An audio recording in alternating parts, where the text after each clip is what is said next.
सारथी मारे जा रहे थे। दुर्योधन निराश होकर के भीष्म पितामह के पास पहुंचते हैं और कहते हैं, दादा मुझे तो कुछ गड़बड़ लग रहा है, आप कुछ पक्षपात कर रहे हो, आप पांडवों में किसी का वध नहीं कर रहे हो, मुझे आपकी निष्ठा पर शंका है। बस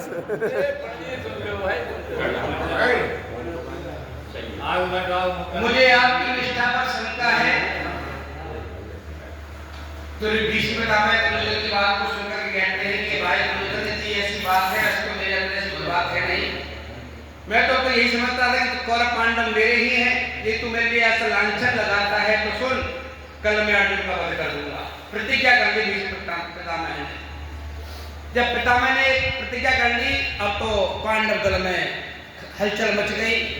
सबसे ज्यादा चिंता कृष्ण भगवान को हो रही है। जाकर के देखा अर्जुन सो रहा है ताम दुपट्टा।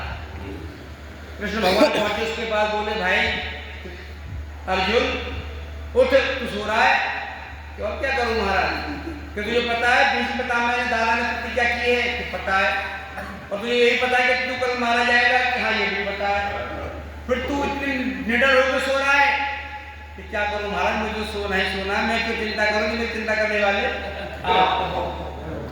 कृष्ण भगवान के भाई बहुत बढ़िया है। कितनी निष्ठा थी अर्जुन को कृष्ण के ऊपर।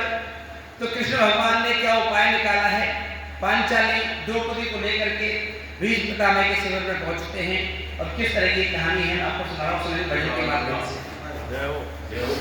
खुद तो बाहर ही खड़े रहे, भीतर भेजा पांचाली को, यतिवर बाबा के चरणों में जाके अपना मस्तक रख दो।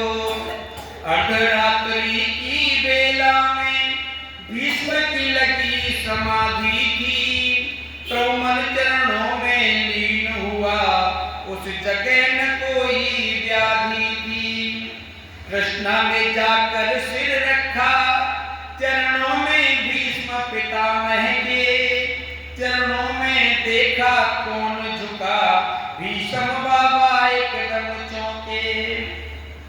देखा एक सदवा नारी है, चरणों में शीश झुकाती है, उसके तन की रंगीन साड़ी सदवापन को दर्शाती है। तो ऐसा देखा बाबा ने कि कोई नारी मेरे चरणों में झुकी है, आशीर्वाद